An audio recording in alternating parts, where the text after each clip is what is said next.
नमस्कार, मैं हूं प्रभाकर मणि तिवारी।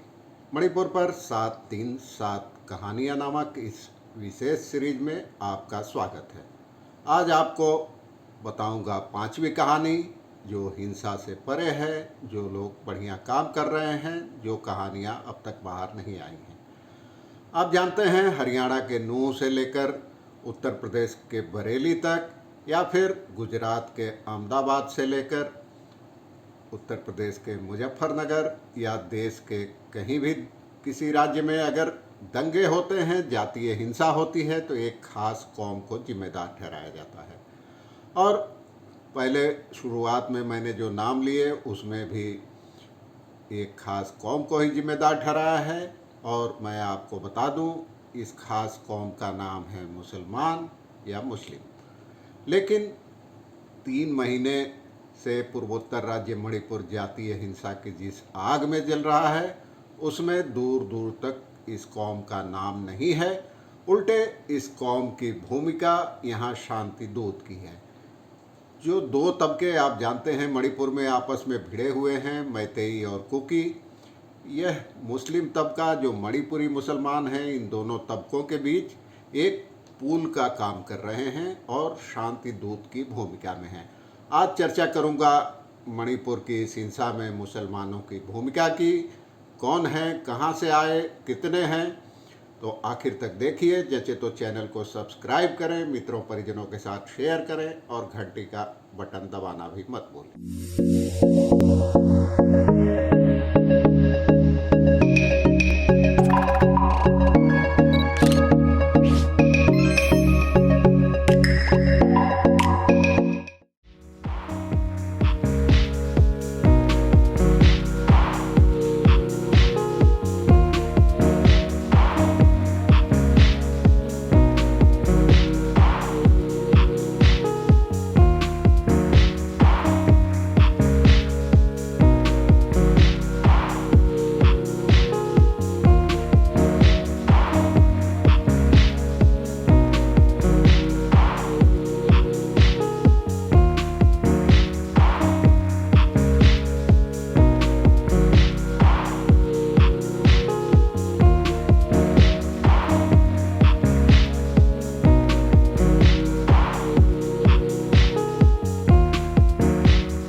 एक बार फिर आपका स्वागत है।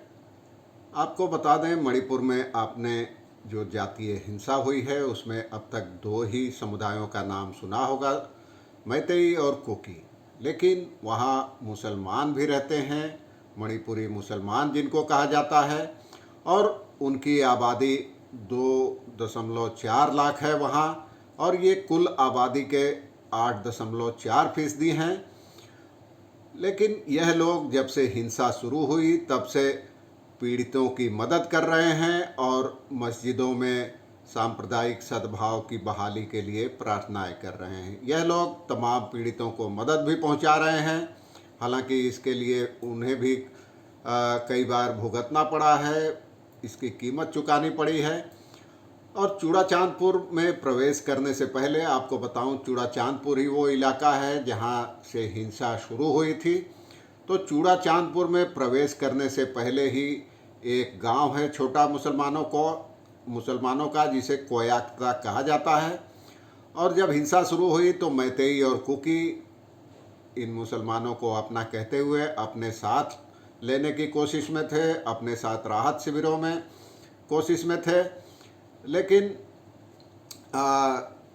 यह लोग अपने तटस्थ बने रहे और उसके बाद यह दोनों पक्षों के बीच एक पुल की भूमिका निभाते रहे, शांति दूत की भूमिका निभाते रहे।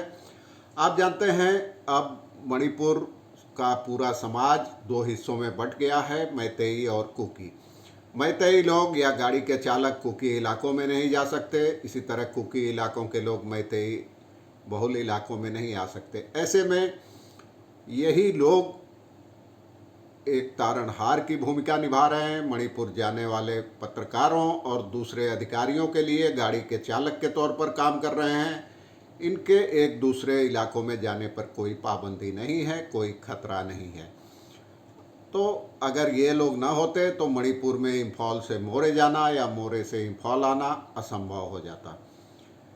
इनके लोग पूर्वज करीब शताब्दी, एक शतक कहना कम होगा, कई सदियों पहले यहाँ आए थे और या तो उनको कैद करके लाया गया था और मणिपुर में ही बसाया गया था उनको, और उसके बाद ये लोग आपस में घुल मिल गए, स्थानीय तबकों के साथ घुल मिल गए।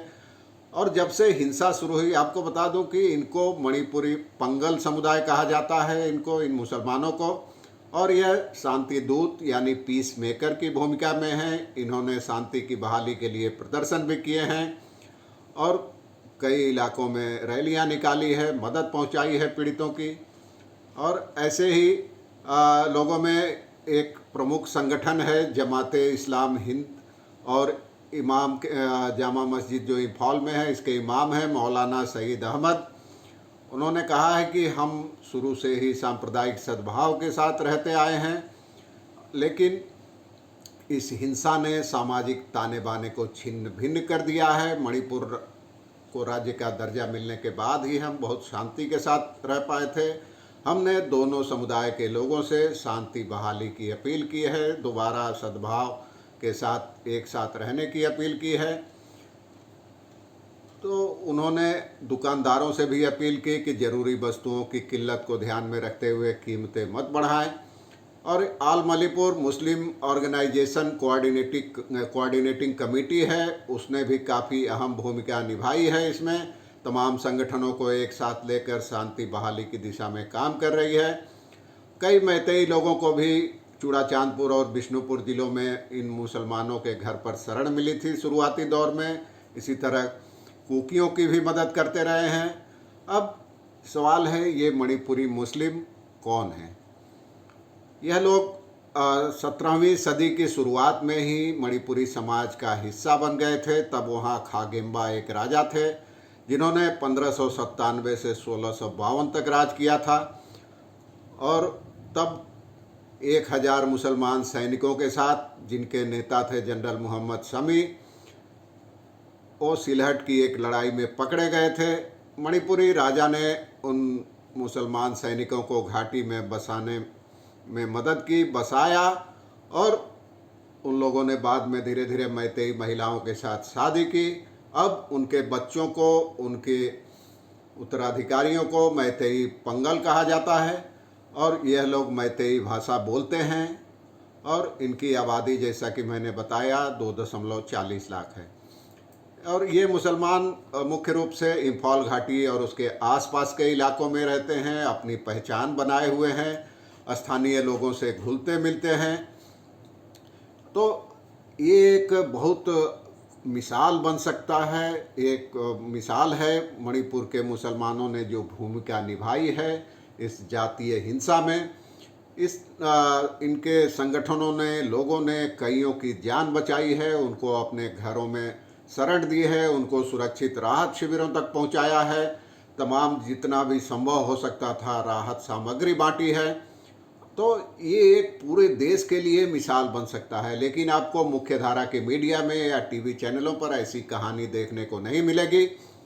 मैं इस सीरीज के जरिए ऐसी ही कुछ कहानियों को सामने लाने का प्रयास कर रहा हूँ। ये 5वीं कहानी थी, पहले की 4 कहानियाँ आपने सुनी होंगी, देखी होंगी। अब आगे भी मैं ऐसी कहानियाँ लाता रहूँगा, कम से कम 2 और बहुत बढ़िया कहानियाँ हैं। तो ये एक मेरे कहने का मतलब है कि हर समय इसी कौम को दंगों के लिए दोषी ठहराया जाता रहा है। आप जानते हैं, खासकर पिछले कुछ वर्षों के दौरान, तो कहीं भी कुछ हो तो कटघरे में खड़ा कर दिया जाता है। लेकिन मणिपुर के मुसलमानों ने कम से कम इस धारणा को तोड़ दिया है। लेकिन ये कहानी कहीं सामने नहीं आ पा रही है। आपको मणिपुर गए बिना इस बात का एहसास भी नहीं होगा कि इन लोगों की भूमिका कितनी बेहतर है। आज के लिए बस इतना ही। चलते चलते एक बार फिर अनुरोध, अगर यह सीरीज आपको पसंद आए तो चैनल को सब्सक्राइब करें, मित्रों परिजनों के साथ शेयर करें और घंटी का निशान दबाना भी मत भूलें। देखते रहिए 7 दिन 7 कहानियाँ। धन्यवाद, नमस्कार।